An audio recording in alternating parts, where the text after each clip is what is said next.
Good morning. Today we are going to discuss with void agreements. Okay, now section 24 to section 30. That is telling, these sections are telling about void agreements. An agreement, though it might possess all the essential elements of valid contract, but it will not be enforceable because it is expressly declared as void. I'll repeat again. An agreement, though it might possess all the essential elements of a valid contract, must not have been expressly declared as void by any law in force in the country. Therefore, this is also one of the essential of a contract, that it should not be declared as void. Okay. Now, section 24 to section 30 discusses with certain agreements which are specifically declared as void. One section we have already seen in the topic of consideration, that is section 25. Just a minute. Section 25. Okay. Agreements without consideration void unless it is in writing and registered, or is a promise to compensate for something done, or is a promise to pay a debt barred by limitation law. We have discussed this topic previously in the video. The name of the video is what? Stranger to consideration. Please see that for section 25. Okay. Now we are going to discuss with section 24 to 30. Not 20, only 25 we have already discussed. We discusses about agreements. The concept is what? A contract without consideration is void. However, there are certain exceptions where though that contract is without consideration is valid. That concept is discussed in section 25. Okay. Rest other section, that is section 24 to section 30, that tells about void agreements. Okay. Now section 24 is what? If any part of a single consideration for one or more object, or any one or any part of any of the several consideration for a single object is unlawful, the agreement is void. Means if a consideration or object is void, is unlawful, then the whole agreement is void. Agreement void if consideration and object unlawful in part. This is section 24. Now section 26 is telling that agreement in restraint of marriage is void. We have already discussed that if agreements are against public policy, if the court regards it as against public policy, then those agreements are void. And agreements in restraint of marriage is clearly declared as void, because to marry or not to marry, that is a personal right of a person.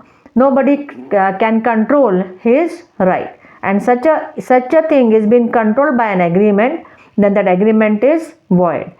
Every agreement in restraint of the marriage of any person other than a minor is void. Okay. Now section 27 is telling agreements in restraint of trade void. Agreement in restraint of trade void. Article 19 1G clearly gives us a fundamental freedom, a fundamental right, that we can do any trade, any occupation, any business. Okay, that is our fundamental right. And if somebody is making an agreement with us and they are agreeing to give us some money and all, and they are restricting our trade, then that agreement is void. However, there are certain exceptions for this, because there may be some restraints, but those restraints are valid. Such an agreement is valid. Like when partnership is there, the partners agree that same type of trade cannot be done by any of the partner in a proprietorship. If they dissolve the partnership, then they can do it. But if one of the partner has purchased the goodwill of the firm, then he alone can use the name and all. The other partners can't do it. Now these are restricting, these are restraints, but these restraints are valid. Or there can be some trade combination, or there are some service contracts that when you are in a service, you can't do any other business. Okay. Now these are certain like restraints on your right to trade, but these restraints are valid. Otherwise, an agreement in restraint of trade is void. That is mentioned in section 27. Okay. Now section 28 is agreement in restraint of legal proceeding, that is also void. to approach the court. That is a basic right. We can approach the court. But if an agreement is entered into restricting us from approaching to the court or to have a legal proceeding, then that agreement is void. However, here also there are certain exceptions, like when you do an arbitration agreement. When we enter into an arbitration agreement, what we do? We agree that if any dispute occurs on such and such subject matter between us, we will not go to the court, we will go to arbitration. This is an exception. This is a valid agreement, okay, as per the Arbitration and Conciliation Act 1996. So section 28 is telling agreements in restraint of legal proceedings void. However, there are certain exceptions for this also. Now section 29, agreements void for uncertainty. If the meaning of that agreement is uncertain, then that is like uncertain, you can't understand what it is. So such an offer, such an acceptance is no offer, no legal acceptance. Therefore, there is no contract. So agreements void for uncertainty. Agreements, the meaning of which is not certain or capable of being made certain, are void. We'll take an example. A agrees to sell to B 100 tons of oil. Just it is mentioned 100 tons of oil. There is nothing whatever to show what kind of oil was intended. The agreement is void for uncertainty. Neither you can give some meaning also for that. So this is uncertain agreement, uncertain terms and conditions. So it is void. Section 30. So in this video we have seen that we are going to discuss section 24 to 30, isn't it? So last section.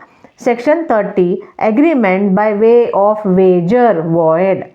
Agreement by way of wager are void, and no suit shall be brought for recovering anything alleged to be won on any wager or entrusted to any person to abide by the result of any game or other uncertain event on which any wager is made.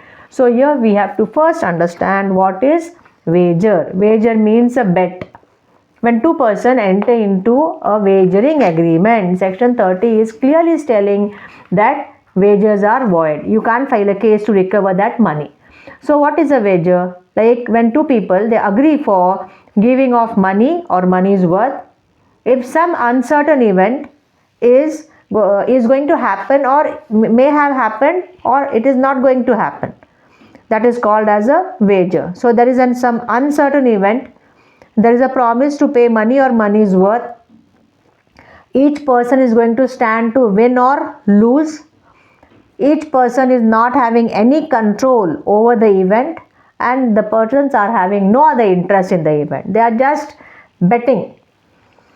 They are having no object. That is called as a wager. Like I am telling you, tomorrow there will be rain. You are telling no, there cannot. And I am telling, okay, bet 1000 rupees.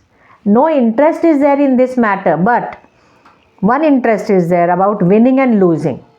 If I am going to win, then you have to pay me 1000 rupees. If you are going to win, then I am going to pay you 1000 rupees. So there is a promise to pay money or money's worth. There is some uncertain event. It may rain or it may not rain. Uncertain event is there. On rain, we are not having any control. So no control should be there on that event by the parties. Each party must stand to win or lose. Either you are going to win, either I am going to win. And no other interest is there in the event. That is called as a wager. And wagering agreements are void. Okay. Now why this is mentioned? Because people are not having any kind of interest in any matter. People may enter into such a type of wagers, and they are going to waste their time. They may have a habit of that, which is dangerous for their life. So it is clearly mentioned that wagers are void. A wager is an agreement between two parties by which one promises to pay money or money's worth on happening of some uncertain event in consideration of the other party's promise to pay if the event does not happen. Okay. So agreements are declared void then those agreements may have all the essentials of contract, other essentials of contract, but if they are declared void, then they are altogether useless.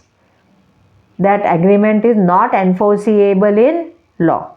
Okay, bye bye. See you in the next video. We have not yet discussed wagering and insurance agreements or insurance contract. That we will discuss in the next video. Okay, bye bye.